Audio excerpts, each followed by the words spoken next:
समस्त ऋषि मंडली के साथ भगवान गौर श्याम जनकपुर के लिए पधारे। बहुत ही हरित वन,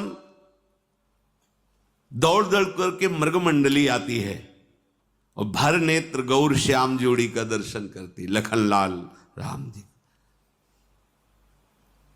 उस वन के पशु पक्षी कृतार्थ हो रहे, पर आश्चर्य हुआ, जे ही आगे बढ़े तो देखा एकदम उजाड़, बीच में एकदम उजाड़, जैसे आग लग गई हो, निर्जन, कोई हरा पत्ता भी नहीं, और एक बड़ी शिला पड़ी हुई है। ऐसा लगता है पूर्व में यहां आश्रम था, पर सब नष्ट भ्रष्ट जैसा हो गया। प्रभु ने कहा कि इतना सुंदर वन और मध्य भाग में ऐसा प्रभु क्या, कोई जीव वहां प्रवेश नहीं कर रहा, कोई हरा एक पत्ता भी नहीं है, एकदम उजाड़, शोभाहीन, और एक विशाल शिला पड़ी हुई है। तब विश्वामित्र जी ने बताया कि गौतम ऋषि का आश्रम है। बड़ा अमंगल हो गया, तो उनके शाप के कारण ये सब श्रीहीन हो गया। क्या हुआ, क्यों शाप दिया गौतम ऋषि ने? तो बताया कि उनकी पत्नी जो अहिल्या जी थी, बहुत ही सुंदर, सर्वांग सुंदर, इतनी सुंदर थी कि अप्सराओं के मध्य में रहने वाले देवराज इंद्र को अप्सरा भी फीकी लगने लगी। और स्वयं आकर मृत्युलोक में जब देखा अहिल्या जी को, तो उनका हृदय गलत भाव से युक्त हो गया, काम भाव से युक्त हो गया। अब इतनी सामर्थ्य नहीं थी कि ऋषि के होते हुए वो गलत भाव लेकर आश्रम में प्रवेश करें। सही भाव से होता तो उनका पूजन भी होता, आदर। कोई भी ऋषि हो, जैसे राजा पधारता है तो अर्घ आदि देना, ये शास्त्रीय सिद्धांत है। राजा के आने पर उसे भगवान को स्वरूप मानते हैं। ऐसी ऋषि परम, वो ऋषियों के चरणों में प्रणाम करते हैं, वो उनका आदर करते हैं। फिर वो तो देवराज है, पर मन में कलुषता है, कलमुषता है, तो सामने जा नहीं सकते, अवसर देख रहे हैं। प्रातःकालीन ब्रह्म मुहूर्त में स्नान करने के लिए वो निकलते थे गौतम ऋषि। तो उसने अपनी माया से रात्रि में ही, उस समय कोई घड़ी देखने का तो था नहीं, मुर्गा आवाज दिया, मानो ब्रह्म मुहूर्त हो गया। मुर्गा की आवाज आई, उनको लगा कि ब्रह्म मुहूर्त हो गया, शायद ध्यानस्थ होने के कारण मुझे रात्रि का पता नहीं चला। और वो स्नान के लिए जे ही निकले तो गौतम ऋषि का रूप धारण करके देवराज इंद्र अहिल्या के समीप। अहिल्या जी ने कोई विचार ही नहीं किया, क्योंकि कोई शंका हो तो हो। इधर जब वहां जल के समीप गए तो वहां वरुण देवता के पार्षदों ने कहा कि आपके साथ छल किया गया है। इस समय तो मध्य रात्रि होने जा रही है, अभी आप ब्रह्म मुहूर्त का समय कैसे मान लिए? ये सब मायाकृत आवाज थी, और आपके आश्रम में बड़ा ही छल भरा कार्य हुआ है, और वो देवराज इंद्र कर रहा है। ऐसा सुनती कि इतनी ताकत, इतनी हिम्मत, हमारी कुटिया में अपवित्रता, सीधे मुड़े। वहां गए तो बड़ी शीघ्रता से भयवश निकल ही रहे थे देवराज। अब तो गौतम ऋषि के सामने गौतम ऋषि बने हुए देवराज, गौतम ऋषि ने कहा छल का त्याग कर। तत्काल देवराज इंद्र के रूप में, तुम त्रिभुवनपति हो, तुम्हारा कार्य है पिता की तरह पूरे त्रिभुवन का पालन करना। एक हमारी पतिव्रता पत्नी को दूषित कर दिया तुमने, तुम्हें भग इतना प्रिय है, हाथ में जल लिया और कहा शास्त्र भक्त तेरे शरीर में हो जाए, 1000 योनियां तेरे शरीर में प्रकट हो जाए। अब तो चरणों में गिर, महाराज मेरी रक्षा करो, मुझसे गलती हो गई। बहुत प्रकार से विनय की। तब कहा जब भगवान श्री राम प्रकट होंगे और जब तुम उनका दर्शन पाओगे तो यही सहस्त्र भग, सहस्त्र नेत्र बन जाएंगे। जाओ। अंदर गए, देखा अहिल्या को और कहा कि तू पतिव्रता है, तुझे मेरे स्पर्श और देवराज के स्पर्श का भेद पता नहीं चला? पत्थर की तरह तू उस समय उपस्थित रही। तुझे अपने पातिव्रत धर्म से यह पता नहीं चला कि तेरा स्पर्श कौन कर रहा है। भले भेष बदले था तो तुझे स्पर्श का पता नहीं चला। जल जा, तू पाषाण हो जा। पाषाण होते हुए प्रार्थना की कि भगवान मैंने तो सिर्फ आपको ही देखा था, मैं समझी आप कृपा करो। मेरा यद्यपि मैं अपावन हो चुकी हूं पर मेरा इसमें दोष नहीं था। विनय की तो उनका जब भगवान श्री राम अपने श्री चरण से स्पर्श कर देंगे तब तुम अपने स्वरूप को प्राप्त हो जाओगी। और संपूर्ण प्रकृति को साथ दिया उस आश्रम की, तुम सब यहां चेतन हो, मेरे तप से सुरक्षित हो। किसी ने मुझे संकेत नहीं किया, जब उजाड़ हो गए उसी समय जैसे आग लग जाए ऐसे सब चेतनाहीन हो गए। विश्वामित्र जी ने कहा प्रभु ये आपके चरण स्पर्श की लालसा से अहिल्या जी शिला बनी हुई पड़ी हैं, आप कृपा करो। गौतम नारी श्राप बश उपल देह धरि धीर, चरण कमल रज चाहती कृपा करहु रघुबीर। हे रघुनंदन आप अपने श्री चरणों से शिला का स्पर्श करो। विश्वामित्र जी की ऐसी आज्ञा हुई। भगवान ने करुणा करके अपना चरण बढ़ाया।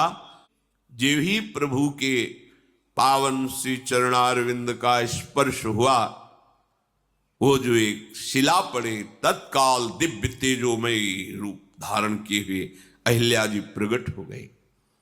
हाथ जोड़ा, हे अपने शरणागतों की रक्षा करने वाले, भक्तों को सुख देने वाले प्रभु। आंखों से अश्रु चल रहे, रोमांच हो रहा है, प्रेम की अधीरता बढ़ रही।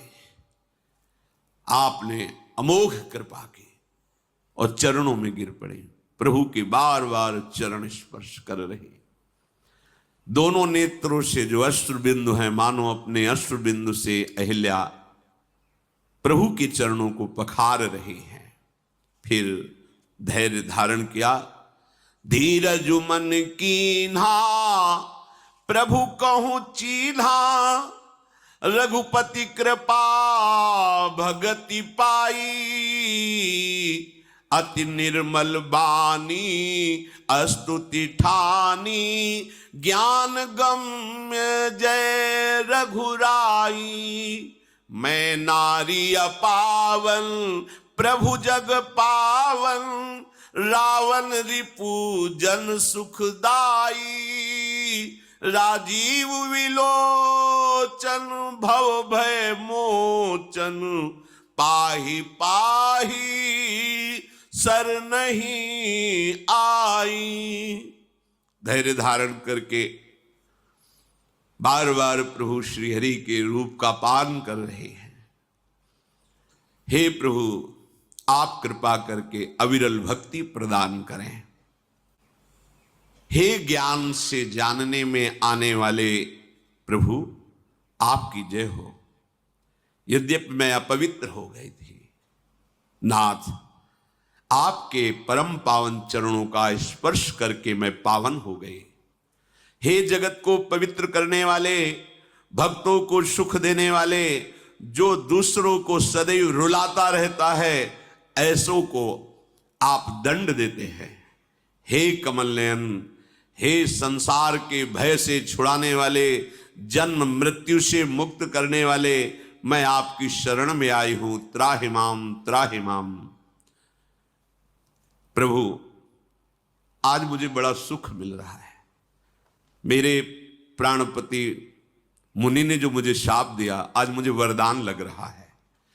बड़ा अनुग्रह मानती हूं अपने पति का जो मुझे शाप दिया, क्योंकि संसार से छुड़ाने वाले, भवबंधन से मुक्त करने वाले, हे प्रभु श्री हरि, मैं आज नेत्र भर कर आपको देख पा रही हूं, देख ही नहीं पा रही, आपके चरणों का स्पर्श प्राप्त किया। भगवान शंकर जी सबसे बड़ा लाभ यही मानते हैं कि हरि का साक्षात्कार हो जाए, यह लाभ शंकर माना। मैं बुद्धि की बड़ी भोली हूं, बस नाथ मेरी एक ही विनती है, मैं और कुछ नहीं चाहती। अब केवल यही चाहती हूं कि मेरा मन रूपी भौरा आपके श्री चरण कमल का पराग पान करके उन्मत्त बना रहे, अर्थात आपकी प्रेम रस में मेरा मन डूबा रहे। आहा, मुझे आज कितना बड़ा सौभाग्य मिला। जेहि पद सुर सरिता परम पुनीता, प्रगट भई शिव शीस धरी। सोई पद पंकज जेहि पूजत अज, मम सिर धरऊ कृपालु हरि। यही भांति सिधारी गौतम नारी, बार बार हरि चरण परी। जो अति मन भावा सो बर पावा, गए पति लोक आनंद भरी। आहा, ये वही श्री चरण है जिनके धोवन से गंगा जी प्रकट हुई है। वही गंगा जी जिनको भगवान शंकर अपनी जटाओं में सिर में धारण करते हैं। आहा, ये वही श्री चरणारविंद हैं जो ब्रह्मा जी के द्वारा निरंतर पूजित होते रहते हैं। पुलकित हो रही अहिल्या जी।